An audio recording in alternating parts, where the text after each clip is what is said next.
যাত্রাবাড়ীতে গণহত্যার ঘটনায় আরও 4 জন পুলিশের বিরুদ্ধে গ্রেফতারি পরোয়ানা জারি করেছেন আদালত। সকালে প্রসিকিউশন গ্রেফতারি পরোয়ানার আবেদন করলে আদালত তা মঞ্জুর করেন।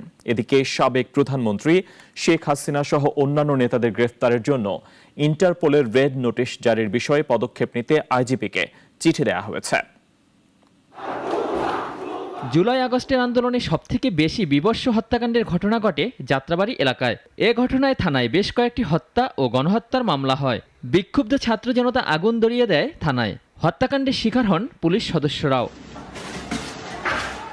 মঙ্গলবার ওই এলাকায় গণহত্যা, লাশ ও গুমের আলামত বাজেয়াপ্তের অভিযোগে 4 পুলিশ কর্মকর্তার বিরুদ্ধে গ্রেপ্তারি পরোয়ানা জারির আবেদন করে অপরাধ ট্রাইব্যুনালের প্রসিকিউশন।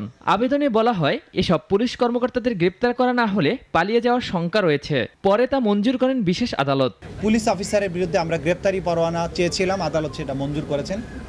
এই 4 জনের মধ্যে একজনের নাম আমরা আপনাদেরকে জানাচ্ছি, সেটা হচ্ছে যাত্রাবাড়ী থানার ওসি তদন্ত জাকির হোসেন। এদিন এনটিএমসির সাবেক মহাপরিচালক ও সাবেক সেনা কর্মকর্তা জিয়াউল আহসানের গণহত্যায় সম্পৃক্ততার প্রাথমিক প্রমাণ পাওয়া যায় বলে জানান চিফ প্রসিকিউটর। অভিযোগের সত্যতা যাচাইয়ে তাকে একদিন জিজ্ঞাসাবাদের অনুমতিও দিয়েছে আদালত। অসংখ্য হত্যাকাণ্ডের সাথে তার সম্পৃক্ততা, গুমের সাথে তার সম্পৃক্ততা, এগুলো আমাদের তদন্ত সংস্থা ইতিমধ্যেই প্রমাণ পেয়েছে। বাকি তো আরও তদন্ত পূর্ণাঙ্গভাবে হলে তার ব্যাপারে জানা যাবে। এদিকে সাবেক প্রধানমন্ত্রী শেখ হাসিনাকে গ্রেপ্তারে ইন্টারপোলের রেড নোটিশ জারির বিষয়ে পদক্ষেপ নিতে পুলিশ মহাপরিদর্শককে চিঠি পাঠিয়েছে চিফ প্রসিকিউটর। মানবতা বিরোধী অপরাধ সংগঠনের অভিযোগে অভিযুক্ত, তার বিরুদ্ধে গ্রেপ্তারি পরোয়ানা পেন্ডিং আছে, কিন্তু বাংলাদেশের জুরিসডিকশনের বাইরে তিনি চলে গেছেন।